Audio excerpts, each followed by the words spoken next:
22 March 2009, Sydney Airport. A man is beaten to death with a 17-kilogram steel bollard in front of hundreds of passengers. The NSW Parliament passes emergency anti-gang legislation 10 days later, in one sitting day. A law that allows judges to declare entire organisations criminal and ban their members from ever meeting, communicating, or being seen together in public. Breach the order, 5 years in prison. The most powerful anti-bikie legislation in Australian history. And then, a single Hells Angels member walks into the High Court of Australia, not with a weapon, not with a threat, with a constitutional argument. On 23 June 2011, the High Court declares the entire law invalid. The NSW Government is ordered to pay $300,000 in legal costs to the man who beat them. That man is Wainohu, president of the Sydney chapter of the Hells Angels, the man who was on that same Qantas flight from Melbourne that sparked the airport brawl in the first place, the bikie who used the Australian Constitution to dismantle the law written specifically to destroy his organisation. Thank you for watching our video. Don't forget to hit subscribe to support us. That is exactly what keeps us going and gives us the motivation to keep making the next one. Wainohu is not a household name in Australian organised crime the way Mick Harvey or Jock Ross became.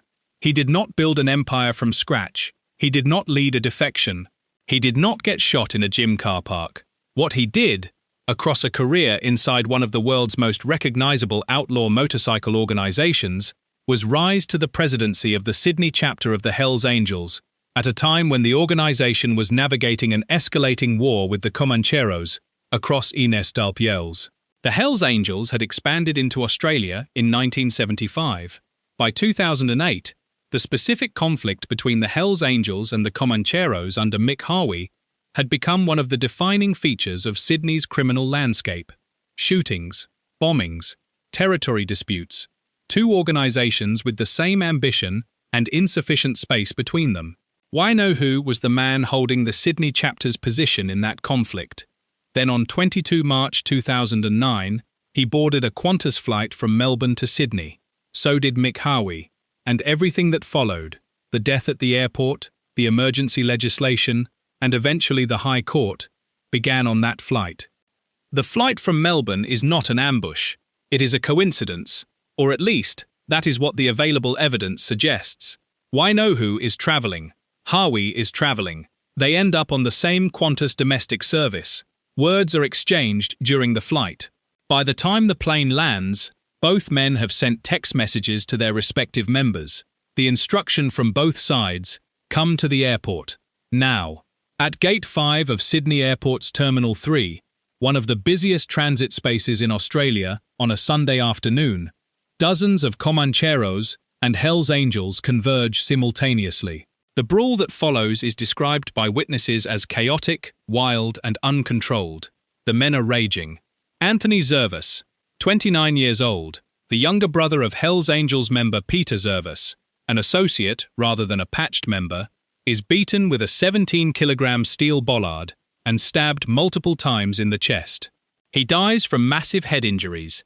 The brawl is captured on airport security cameras. The footage goes national. The public reaction is immediate and sustained.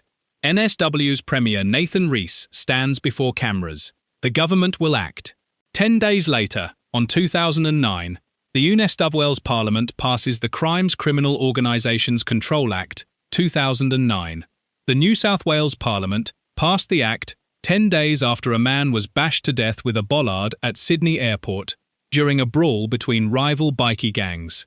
In one sitting day, without the extended parliamentary debate that legislation of this magnitude would ordinarily require. The urgency is the point. The public demand is the justification. The Crimes Criminal Organisations Control Act, 2009, is not a standard criminal law. It does not require police to prove a specific crime was committed by a specific person beyond reasonable doubt. Instead, it creates an entirely different legal mechanism. The Act provided that the Attorney General may, with the consent of a judge, declare a judge of the Supreme Court to be an eligible judge for purposes of the Act. The Commissioner of Police may then apply to that eligible judge for a declaration that a particular organization is a declared organization. Once an organization is declared, control orders are issued against its members. Members cannot meet, cannot communicate, cannot be seen together in public, cannot participate in any shared activity. Breach the order, 5 years in prison. Gang members who were in contact with each other in breach of control orders faced being sentenced to a term of imprisonment of up to 5 years upon conviction. And here is the specific provision that will eventually bring the entire law down. Section 13, Section 2, relevantly provided that the eligible judge was not required to provide any grounds or reasons for the declaration. A judge can declare your entire organization criminal, can do it based on secret intelligence you cannot see, cannot be cross-examined, and is not required to explain why. On 6 July 2010, the Acting Commissioner of New South Wales Police applies to an eligible judge for a declaration that the Hells Angels Motorcycle Club is a declared organisation. The hearings that follow involve both open and closed sessions. The closed sessions allowing consideration of secret criminal intelligence that Wainohu and his lawyers cannot access. Wainohu's position is clear. This law will be used to destroy the Hells Angels as a functioning organisation in NSW, and it may be unconstitutional. Derek Wainohu, a lifelong member and chapter president of the Hells Angels Motorcycle Club, brought an action in the High Court's original jurisdiction challenging the validity of the Crimes Criminal Organisations Control Act 2009. His argument is not that the Hells Angels are a legitimate organisation unfairly targeted. His argument is constitutional. 2 submissions. First, the law impinged on the implied constitutional rights of freedom of political communication and political association. Second, and this is the argument that wins, the law undermines the institutional integrity of the New South Wales Supreme Court. The specific problem is Section 13(2), the provision that says a judge making a declaration does not have to give reasons. In Australian constitutional law, under what is called the Cable Doctrine, state parliaments cannot confer functions on state courts that are incompatible with the court's role as potential recipients of federal judicial power. Requiring a judge to make a declaration of criminal organisation status based on secret evidence, without being required to provide reasons for that declaration, is incompatible with the institutional integrity of a court. The argument is technical. It is constitutional, and it is made on behalf of a man whose organisation has just been the subject of a declaration application based on intelligence he cannot read. On the 23 June 2011, the High Court of Australia delivers its judgment. The High Court's ruling in Wainohu v New South Wales invalidated the Crimes Criminal Organisations Control Act 2009, citing judicial independence concerns. The specific finding, the nature of the power conferred on the eligible judges of the Supreme Court by the provisions in the Act, undermines the integrity of that court. The freedom of association argument does not succeed. The judicial integrity argument does. A provision that allows a judge to make a declaration without providing reasons, combined with the use of secret evidence that the subject cannot challenge, is incompatible with the constitutional requirements for state courts. The law is invalid. The entire Act, passed in one sitting day in a state of public emergency, 10 days after a death at Sydney Airport, is struck down by the highest court in Australia on the basis of a constitutional argument about judicial independence.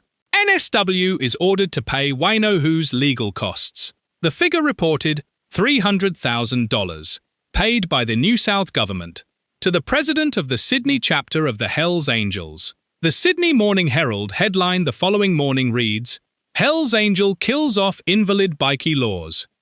The New South Wales Government does not accept the defeat as permanent. Within a year, the New South Wales Parliament's response to Wainohu is the Crimes Criminal Organisation Control Bill 2012, which repeals the Act and reenacts it with amendments, specifically requiring judges to provide reasons. The new legislation is designed to address precisely the constitutional flaw the High Court identified. Other states watch and rebuild their own anti-bikie frameworks accordingly. Queensland, which had its own version of similar legislation, develops what becomes known as the VLAD laws. Vicious Lawless Association Disestablishment Act. More aggressive, more specific. Eventually challenged in its own courts on different grounds. The Wainohu decision does not end anti-bikie legislation in Australia. It forces anti-bikie legislation to be better constructed. Every state that wants to target outlaw motorcycle gangs through control orders now has to ensure that judges who make declarations must provide reasons, and that the process does not undermine the institutional integrity of the court system. A constitutional requirement, forced on every Australian parliament by one Hells Angels chapter president and a successful High Court action. Here is what the full story of Derek Wainohu and Wainohu v New South Wales actually shows, and the questions it leaves that go well beyond the law. The New South Wales Parliament passed emergency legislation in a single sitting day in response to a death at a public airport. The legislation was designed to destroy the operational capacity of outlaw motorcycle gangs by banning their members from associating with each other. It was declared unconstitutional 2 years later, not because the goal was wrong, but because the mechanism was flawed. A judge can declare an entire organisation criminal, but a judge cannot do so without providing reasons. That principle, that judicial power requires explanation and accountability, was enforced by a man whose organisation was the subject of the very declaration being challenged. The first uncomfortable question: is there something genuinely important in the fact that a constitutional protection for judicial independence was successfully invoked by the president of a chapter of an outlaw motorcycle club? The protection exists for everyone, or it does not exist at all. Wainohu did not invent that principle. He simply had the resources, the legal counsel, and the specific standing to put it before the High Court. A different person, in a different circumstance, might have faced the same law and lacked all three. The second question is harder. The law was passed in 10 days in response to one event. The event was real. A man died at an airport in front of hundreds of people. The public outrage was real. The political pressure was real. And the law that emerged from that pressure contained a provision. A judge does not have to give reasons. That was incompatible with the Constitution. Not because politicians were malicious, because they were moving at the speed of public emotion rather than the speed of constitutional scrutiny. That gap, between the urgency of a democratic response to violence and the requirements of a constitutional system built to slow that urgency down, is where Wainohu v New South Wales lives. And for our community in Aotearoa, the lesson is specific. New Zealand has faced its own versions of this tension: anti-gang legislation, patch bans, association orders. Each one designed to address a real problem. Each one subject to the same constitutional and rights-based scrutiny that Australian courts applied to the 2009 New South Wales Act. The question is not whether gangs cause harm. They do. The question is whether the mechanisms we build to respond to that harm are built carefully enough to survive the scrutiny of a legal system designed to protect everyone, including the people those mechanisms are aimed at. What do you reckon? When a government passes a law in one day to respond to a death at an airport, and a court strikes it down 2 years later on constitutional grounds, who got it right?